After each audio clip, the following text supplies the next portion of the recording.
بالله من الشيطان الرجيم. بسم الله الرحمن الرحيم. وإذا سمعوا ما أنزل إلى الرسول ترى أعينهم تفيض من الدمع مما عرفوا من الحق يقولون ربنا آمنا فاكتبنا مع الشاهدين. وما لنا لا نؤمن بالله وما جاءنا من الحق ونطمع أن يدخلنا ربنا مع القوم الصالحين. فأثابهم الله بما قالوا جنات تجري من تحتها الأنهار خالدين فيها وذلك جزاء المحسنين. والذين كفروا وكذبوا بآياتنا أولئك أصحاب الجحيم. يا أيها الذين آمنوا لا تحرموا طيبات ما أحل الله لكم ولا تعتدوا إن الله لا يحب المعتدين. فكلوا مما رزقكم الله حلالا طيبا واتقوا الله الذي أنتم به مؤمنون. لا يؤاخذكم الله باللغو في أيمانكم ولكن يؤاخذكم بما عقدتم الأيمان. فكفارته إطعام 10 مساكين من أوسط ما تطعمون أهليكم أو كسوتهم أو تحرير رقبة فمن لم يجد فصيام 3 أيام ذلك كفارة أيمانكم إذا حلفتم واحفظوا أيمانكم كذلك يبين الله لكم آياته لعلكم تشكرون. يا أيها الذين آمنوا إنما الخمر والميسر والأنصاب والأزلام رجس من عمل الشيطان فاجتنبوه لعلكم تفلحون. إنما يريد الشيطان أن يوقع بينكم العداوة والبغضاء في الخمر والميسر ويصدكم عن ذكر الله وعن الصلاة فهل أنتم منتهون. وأطيعوا الله وأطيعوا الرسول واحذروا فإن توليتم فاعلموا أنما على رسولنا البلاغ المبين. ليس على الذين آمنوا وعملوا الصالحات جناح فيما طعموا إذا ما اتقوا وآمنوا وعملوا الصالحات ثم اتقوا وآمنوا ثم اتقوا وأحسنوا والله يحب المحسنين. يا أيها الذين آمنوا ليبلونكم الله بشيء من الصيد تناله أيديكم ورماحكم ليعلم الله من يخافه بالغيب فمن اعتدى بعد ذلك فله عذاب أليم. يا أيها الذين آمنوا لا تقتلوا الصيد وأنتم حرم ومن قتله منكم متعمدا فجزاؤه جهنم مثل ما قتل من النعم يحكم به ذوى عدل منكم هديا بالغ الكعبة أو كفارة طعام مساكين أو عدل ذلك صياما ليذوق وبال أمره عفى الله عما سلف ومن عاد فينتقم الله منه والله عزيز ومن عفى الله عما سلف ومن عاد فينتقم الله منه والله عزيز ذو انتقام. أحل لكم صيد البحر وطعامه متاعا لكم وللسيارة وحرم عليكم صيد البر ما دمتم حرما واتقوا الله الذي إليه تحشرون. جعل الله الكعبة البيت الحرام قياما للناس والشهر الحرام والهدي والقلائد ذلك لتعلموا أن الله يعلم ما في السماوات وما في الأرض وأن الله بكل شيء عليم. اعلموا أن الله شديد العقاب وأن الله غفور رحيم. ما على الرسول إلا البلاغ والله يعلم ما تبدون وما تكتمون. قل لا يستوي الخبيث والطيب ولو أعجبك كثرة الخبيث فاتقوا الله يا أولي الألباب لعلكم تفلحون. يا أيها الذين آمنوا لا تسألوا عن أشياء إن تبد لكم تسؤكم وإن تسألوا عنها حين ينزل القرآن تبد لكم عفى الله عنها والله غفور حليم. ما جعل الله من والله غفور حليم. قد سألها قوم من قبلكم ثم أصبحوا بها كافرين. ما جعل الله من بحيرة ولا سائبة ولا وصيلة ولا حام ولكن الذين كفروا يفترون على الله الكذب وأكثرهم لا يعقلون. وإذا قيل لهم تعالوا إلى ما أنزل الله وإلى الرسول قالوا حسبنا ما وجدنا عليه آباءنا أولو كان آباؤهم لا يعلمون شيئا ولا يهتدون. يا أيها الذين آمنوا عليكم أنفسكم لا يضركم من ضل إذا اهتديتم إلى الله مرجعكم جميعا فينبئكم بما كنتم تعملون. يا أيها الذين آمنوا شهادة بينكم إذا حضر أحدكم الموت حين الوصية اثنان ذوى عدل منكم أو آخران من غيركم إن أنتم ضربتم في الأرض فأصابتكم مصيبة الموت تحبسونهما من بعد الصلاة فيقسمان بالله إن ارتبتم لا نشتري به ثمنا ولو كان ذا قربى ولا نكتم شهادة الله إنا إذا لمن الآثمين. فإن عثروا على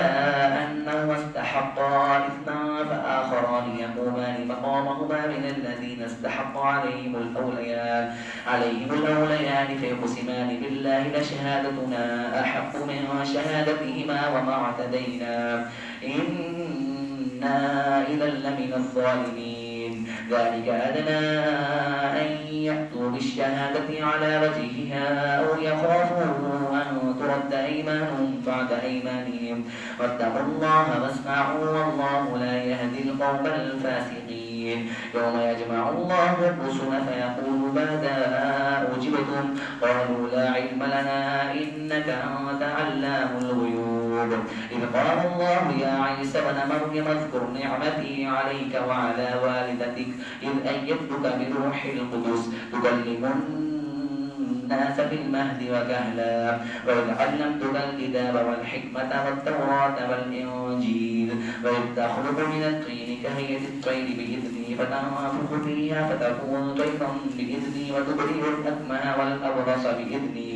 وإذ تخرج الموتى بإذني وإذ كففت بني إسرائيل عنك إذ جئتهم بالبينات فقال الذين كفروا منهم إن هذا إلا سحر مبين وقالوا لولا إن هذا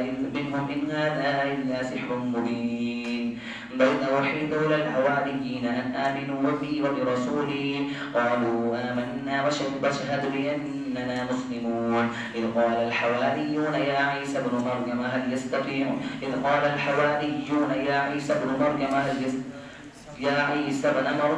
يستطيع ربك أن ينزل علينا مائدة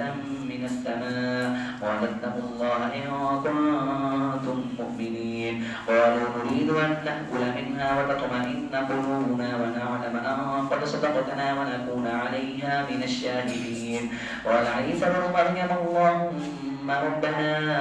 أنزل علينا مائدة من السماء تكون لنا عيدا لأولنا وآخرنا وآية منك وارزقنا وأنت خير الرازقين. قال الله إني منزلها عليكم فمن يكفر بعد منكم فإني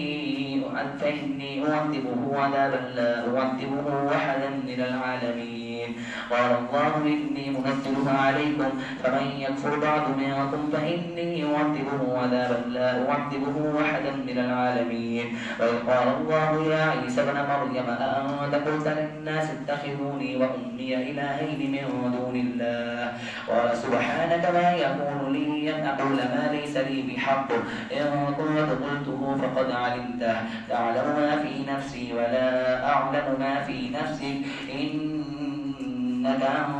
أنت علام الغيوب ما قلت لهم إلا ما أمرتني به أن اعبدوا الله ربي وربكم وكنت عليهم شهيدا ما دمت فيهم فلما توفيتني كنت أنت الرقيب عليهم وأنت على كل شيء شهيد إن تعذبهم فإنهم عبادك وإن تغفر لهم فإنك أنت العزيز الحكيم قال الله هذا يوم ينفع الصادقين صدقهم لهم جنات تجري من تحتها الأنهار خالدين فيها أبدا رضي الله عنهم ورضوا عنه ذلك الفوز العظيم لله ملك السماوات والأرض وما فيهن وهو على كل شيء قدير بسم الله الرحمن الرحيم الحمد لله الذي خلق السماوات والأرض وجعل الظلمات والنور ثم الذين كفروا بربهم يعدلون هو الذي خلقكم من طين ثم قضى أجلا وأجل مسمى عنده ثم أنتم تمترون وهو الله في السماوات وفي الأرض يعلم سركم وجهركم ويعلم ما تكسبون وما تأتيهم من آيات ربهم إلا كانوا عنها معرضين فقد كذبوا بالحق لما جاءهم فسوف يأتيهم أنباء ما كانوا به يستهزئون ألم يروا كما هلكنا من قبلهم من قرن مكناهم في الأرض ما لم نمكن لكم وأرسلنا السماء عليهم مدرارا وجعلنا الأنهار تجري من تحتهم فأهلكناهم بذنوبهم وأنشأنا من بعدهم قرنا آخرين ولو نزلنا عليك كتابا في قرطاس فلمسوه بأيديهم لقال الذين كفروا إن هذا إلا سحر مبين فقالوا لولا أنزل عليه ملك ولو أنزلنا ملكا لقضي الأمر ثم لا ينظرون ولو جعلناه ملكا لجعلناه رجلا وللبسنا عليهم ما يلبسون ولقد استهزئ برسل من قبلك فحاق بالذين سخروا منهم ما كانوا به يستهزئون قل سيروا في الأرض ثم انظروا كيف كان عاقبة المكذبين قل لمن ما في السماوات والأرض قل لله كتب على نفسه الرحمة ليجمعنكم إلى يوم القيامة لا ريب فيه الذين خسروا أنفسهم فهم لا يؤمنون وله ما سكن في الليل والنهار وهو السميع العليم قل أغير الله أتخذ وليا فاتر السماوات والأرض وهو يطعم ولا يطعم قل إني أمرت أن أكون أول من أسلم ولا تكونن من المشركين قل إني أخاف إن عصيت ربي عذاب يوم عظيم قل إني أخاف إن عصيت ربي عذاب يوم عظيم فإن يصرف عنه يومئذ فقد رحمه وذلك الفوز المبين وإن يمسسك الله بضر فلا كاشف له إلا هو وإن يمسسك بخير فهو على كل شيء قدير وهو القاهر فوق عباده وهو الحكيم الخبير قل أي شيء أكبر شهادة قل الله شهيد بيني وبينكم وأوحي إلي هذا القرآن لأنذركم به ومن بلغ أئنكم لتشهدون أن مع الله آلهة أخرى قل لا أشهد قل إنما هو إله واحد وإنني بريء مما تشركون الذين آتيناهم الكتاب يعرفونه كما يعرفون أبناءهم الذين خسروا أنفسهم فهم لا يؤمنون ومن أظلم ممن افترى على الله كذبا أو كذب بآياته إنه لا يفلح الظالمون ويوم نحشرهم جميعا ثم نقول للذين أشركوا أين شركاؤكم الذين كنتم تزعمون ثم لم تكن فتنتهم إلا أن قالوا والله ربنا ما كنا مشركين انظر كيف كذبوا على أنفسهم وضل عنهم ما كانوا يفترون فمنهم من يستمع إليك وجعلنا على قلوبهم أكنة أن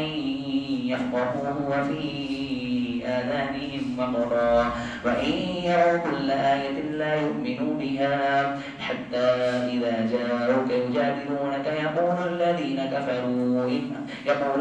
كفروا إن هذا إلا أساطير الأولين وهم ينهون عنه وينأون عنه وإن يهلكون إلا أنفسهم وما يشعرون ولو ترى إذ وقفوا على النار فقالوا يا ليتنا نرد ولا نكذب بآيات ربنا ونكون من المؤمنين بل بدا لهم ما كانوا يخفون من قبل ولو ردوا لعادوا لما نهوا عنه وإنهم لكاذبون وقالوا إن هي إلا حياتنا الدنيا وما نحن بمبعوثين ولو ترى إذ وقفوا على ربهم قال أليس هذا بالحق قالوا بلى وربنا قال فذوقوا العذاب بما كنتم تكفرون قد خسر الذين كذبوا بلقاء الله حتى إذا جاءتهم الساعة بغتة قالوا يا حسرتنا على ما فرطنا فيها وهم يحملون أوزارهم على ظهورهم ألا ساء ما يزرون وما الحياة الدنيا إلا لعب ولهو وللدار الآخرة خير للذين يتقون أفلا تعقلون قد نعلم إنه ليحزنك الذي يقولون فإنهم لا يكذبونك ولكن الظالمين بآيات الله يجحدون ولقد كذبت رسل من قبلك فصبروا على ما كذبوا وأوذوا حتى أتاهم نصرنا ولا مبدل لكلمات الله ولقد جاءك من نبأ المرسلين وإن كان كبر عليك إعراضهم فإن استطعت أن تبتغي نفقا في الأرض وسلما في السماء فتأتيهم بآية ولو شاء الله لجمعهم على الهدى فلا تكونن من الجاهلين إنما يستجيب الذين يسمعون والموتى يبعثهم الله ثم إليه يرجعون وقالوا لولا نزل عليه آية من ربه قل إن الله قادر على أن ينزل آية ولكن أكثرهم لا يعلمون وما من دابة في الأرض ولا طائر يطير بجناحيه إلا أمثالكم ما فرطنا في الكتاب من شيء ثم إلى ربهم يحشرون والذين كذبوا بآياتنا صم وبكم في الظلمات من يشاء الله يضلله ومن يشاء يجعله على صراط مستقيم قل أرأيتكم إن أتاكم عذاب الله أو أتتكم الساعة وغير الله تدعون إن كنتم صادقين بل إياه تدعون فيكشف ما تدعون إليه إن شاء فتنسون ما تشركون ولقد أرسلنا إلى من قبلك فأخذناهم بالبأساء والضراء لعلهم يتضرعون فلولا إذ جاءهم بأسنا تضرعوا ولكن قست قلوبهم وزين لهم الشيطان ما كانوا يعملون فلما نسوا ما ذكروا به فتحنا عليهم أبواب كل شيء حتى إذا فرحوا بما أوتوا وأخذناهم بغتة فإذا هم مبلسون فقطع دابر القوم الذين ظلموا والحمد لله رب العالمين قل أرأيتم إن أخذ الله سمعكم وأبصاركم وختم على قلوبكم من إله غير الله يأتيكم به وانظر كيف نصرف الآيات ثم هم يصدفون قل أرأيتكم إن أتاكم عذاب الله بغتة أو جهرة هل يهلك إلا القوم الظالمون وما نرسل المرسلين إلا مبشرين ومنذرين فمن آمن وأصلح فلا خوف عليهم ولا هم يحزنون والذين كذبوا بآياتنا يمسهم العذاب بما كانوا يكفرون قل لا أقول لكم عندي خزائن الله ولا أعلم الغيب ولا أقول لكم إني ملك إن أتبع إلا ما يوحى إلي قل هل يستوي الأعمى والبصير أفلا تتفكرون وأنذر به الذين يخافون أن يحشروا إلى ربهم ليس لهم من دونه ولي ولا شفيع لعلهم يتقون ولا تطرد الذين يدعون ربهم بالغداة والعشي يريدون وجهه ما عليك من حسابهم من شيء وما من حسابك عليهم من شيء فتطردهم فتكون من الظالمين وكذلك فتنا بعضهم ببعض ليقولوا هؤلاء من الله عليهم من بيننا أليس الله بأعلم بالشاكرين وإذا جاءك الذين يؤمنون بآياتنا فقل سلام عليكم كتب ربكم على نفسه الرحمة أنه من عمل منكم سوءا بجهالة ثم تاب من بعده وأصلح فأنه غفور رحيم قل إن كذلك نفسر الآيات ولتستبين سبيل المجرمين قل إني نهيت أن أعبد الذين تدعون من دون الله قل لا أتبع أهواءكم قد ضللت إذا وما أنا من المهتدين قل إني على بينة من ربي وكذبتم به ما عندي ما تستعجلون به إن الحكم إلا لله يقص الحق وهو خير الفاسدين قل لو أن عندي ما تستعجلون به لقضي الأمر بيني وبينكم والله أعلم بالظالمين وعنده مفاتيح الغيب لا يعلمها إلا هو ويعلم ما في البر والبحر وما تسقط من ورقة إلا يعلمها ولا حبة في ظلمات الأرض ولا رطب ولا يابس إلا في كتاب مبين وهو الذي يتوفاكم بالليل ويعلم ما جرحتم بالنهار ثم يبعثكم فيه لقضاء أجل مسمى ثم إليه مرجعكم ثم ينبئكم بما كنتم تعملون وهو القاهر فوق عباده ويرسل عليكم حفظه حتى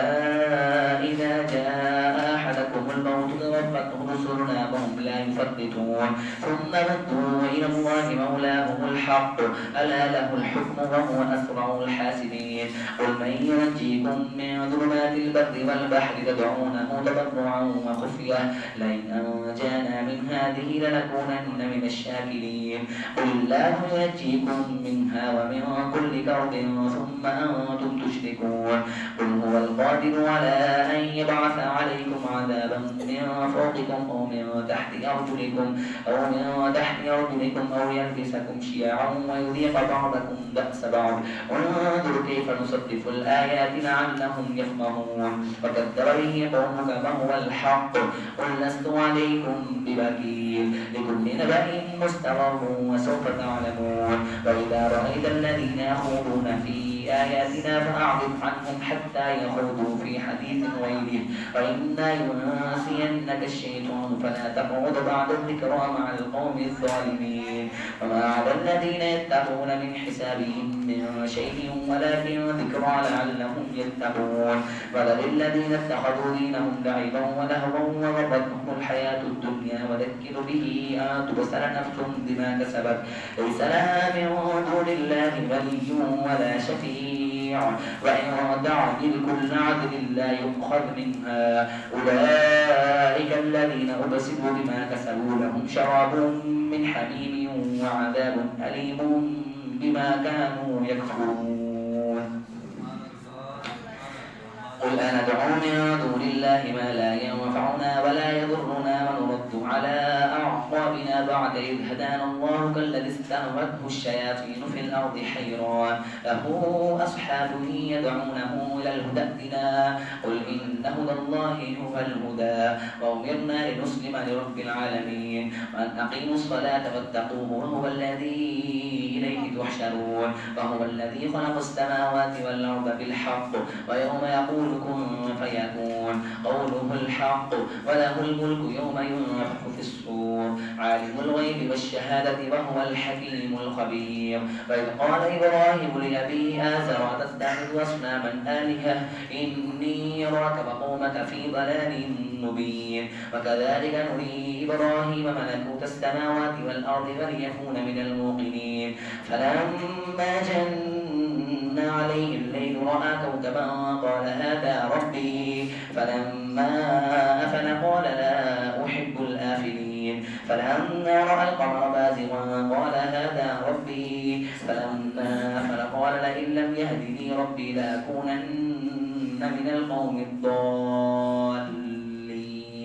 فلما رأى الشمس بازغة قال هذا ربي هذا أكبر فلما أفلت قال يا قوم إني بريء مما عما تشركون إني وجهت وجهي للذي فطر السماوات والأرض حنيفا وما أنا من المشركين وحاجه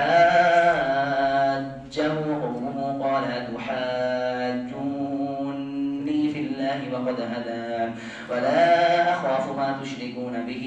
إلا أن يشاء ربي شيئا وسع ربي كل شيء علما أفلا تتذكرون وكيف أخاف ما أشركتم ولا تخافون أنكم أشركتم بالله ما لم ينزل به عليكم سلطانا فأي الفريقين أحق بالأمن إن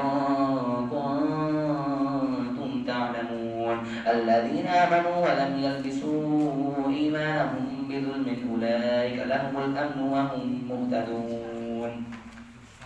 وتلك حجتنا آتيناها إبراهيم على قومه نرفع درجات من نشاء إن ربك حكيم عليم ووهبنا له إسحاق ويعقوب كلا هدينا ونوحا هدينا من قبل ومن ذريته داود وسليمان وأيوب ويوسف وموسى وهارون وكذلك نجزي المحسنين وزكريا ويحيى وعيسى وإلياس كل من الصالحين وإسماعيل واليسع ويونس ولوطا وكلا فضلنا على العالمين ومن آبائهم وذرياتهم وإخوانهم واجتبيناهم وهديناهم إلى صراط مستقيم ذلك هدى الله يهدي به من يشاء من عباده ولو أشركوا لحبط عنهم ما كانوا يعملون أولئك الذين آتيناهم الكتاب والحكم والنبوة فإن يكفر بها هؤلاء فقد وكلنا بها قوما ليسوا بها بكافرين أولئك الذين هدى الله فبهداه مقتده قل لا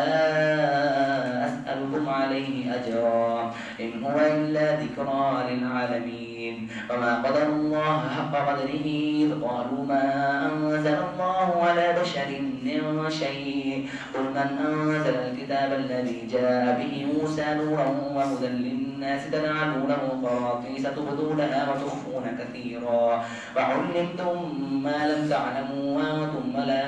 آباؤكم قل الله ثم ذرهم في خوضهم يلعبون وهذا كتاب أنزلناه مبارك مصدق الذي بين يديه ولتنذر أم القرى ومن حولها والذين يؤمنون بالآخرة يؤمنون به وهم على صلاتهم يحافظون ومن أظلم ممن افترى على الله كذبا أو قال أوحي إلي ولم يوحى إليه شيء ومن قال سأنزل مثل ما أنزل الله ولو ترى إذ الظالمون في غمرات الموت والملائكة باسطوا أيديهم أخرجوا أنفسكم اليوم تجزون عذاب الهون بما كنتم تقولون على الله غير الحق وكنتم عن آياته تستكبرون ولقد جئتمونا فرادا كما خلقناكم أول مرة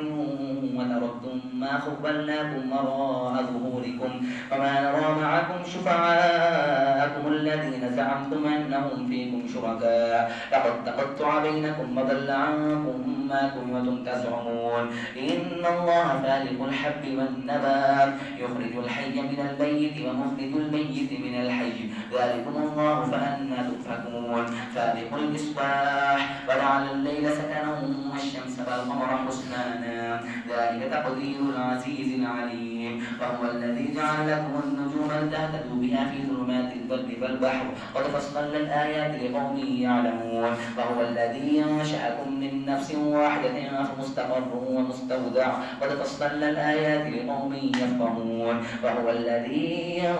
أنزل من السماء ماء فأخرجنا به نبات كل شيء فأخرجنا منه خضرا نخرج منه حبا متراكبا ومن النخل من طلعها قنوان دانية وجنات من أعناب والزيتون والرمان مشتبه غير متشابه ينظروا إلى ثمره إذا أثمر وينعه إن في ذلكم لآيات لقوم يؤمنون وجعلوا لله شركاء الجن وخلقهن خرقوا له بنين وبنات بغير علم سبحانه وتعالى عما عما يصفون بديع السماوات والأرض أنى يكون له ولد ولم تكن له صاحبة وخلق كل شيء وهو بكل شيء عليم لا تدركه بكل شيء عليم ذلكم الله ربكم لا إله إلا هو خالق كل شيء فاعبدوه وهو على كل شيء وكيل لا تدركه الأبصار وهو يدرك الأبصار وهو اللطيف الخبير قد جاءكم بصائر من ربكم فمن أبصر فلنفسه ومن عمي فعليها وما أنا عليكم بحفيظ فكذلك نصدق الآيات وليقولوا درست ولنبينه لقوم يعلمون اتبع ما أوحي إليك من ربك لا إله إلا هو وأعرض عن المشركين ولو شاء الله ما أشركوا وما جعلناك عليهم حفيظا وما أنت عليهم بوكيل ولا تسبوا الذين يدعون من دون الله فيسبوا الله عدوا بغير علم كذلك زينا لكل أمة عملهم ثم إلى ربهم مرجعهم فينبئهم بما كانوا يعملون وأقسموا بالله جهد أيمانهم لئن جاءتهم آية ليؤمنن بها قل إنما الآيات عند الله وما يشعركم أنها إذا جاءت لا يؤمنون ونقلب أفئدتهم وأبصارهم كما لم يؤمنوا به أول مرة ونذرهم في طغيانهم يعمهون صدق الله العظيم.